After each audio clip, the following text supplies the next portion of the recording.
C'est ce jeudi 12 août 2021 qu'ont pris fin à Kalemi les activités commémoratives du 22e anniversaire de la Journée internationale de la jeunesse célébrée au Tanganyika sous le thème « La protection de l'emploi des jeunes ». Honoré de la tenue dans sa juridiction de l'événement qui ne revient qu'une fois l'an, le maire de la ville de Kalemi, Gédéon Kakouji Kalaman, a remercié les autorités gouvernementales tout en appelant les jeunes au respect des mesures barrières contre la pandémie à coronavirus tels que les thèmes retenus à l'échelle internationale. Nous avons eu l'honneur d'être maintenus comme ville qui accueille ces assises.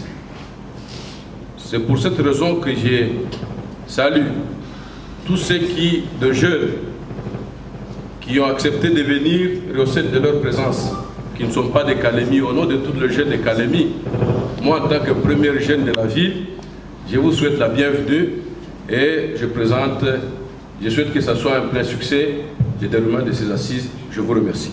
De sa part, le président du Conseil urbain de la jeunesse, Kaïssa Vera, appelle tous les jeunes à travailler pour les biens communautaires. J'en appelle la conscience de tout le monde de pouvoir être au service de la communauté.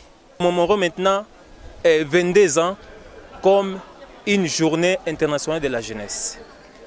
Vous savez quoi? Même un enfant qui a déjà 22 ans doit changer en tout. Il est déjà majeur. Cela veut dire que la jeunesse est déjà majeure. Nous ne sommes plus mineurs. Nous devons prendre notre conscience, prendre des choses au sérieux, travailler. Je crois au pouvoir de la jeunesse. Nous sommes capables d'amener la paix. Nous sommes capables de faire à ce que les jeunes soient autonomes. Nous sommes capables de tout.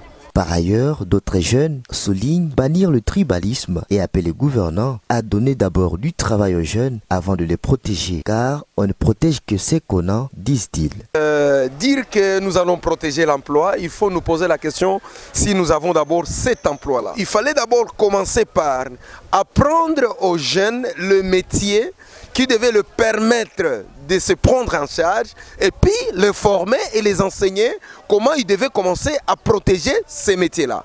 C'est comme ça que par cette occasion, nous lançons un appel à tous les jeunes de la province du Tanganyika de comprendre que le métier ou l'emploi ne viendra pas de l'État, le métier ou l'emploi ne viendra pas seulement des grandes entreprises telles qu'on peut le vouloir, mais ça peut venir aussi de l'initiative privée ou personnelle. On ne peut pas compter sur la tribu pour aller de l'avant, mais on peut compter sur ce que quelqu'un peut faire dans le milieu où il vit pour aller de l'avant. C'est ainsi que Umoja ni Nguvu, dans ses objectifs, lutte contre le tribalisme. Et ce n'est pas seulement le tribalisme, mais lutte contre toute forme de discrimination.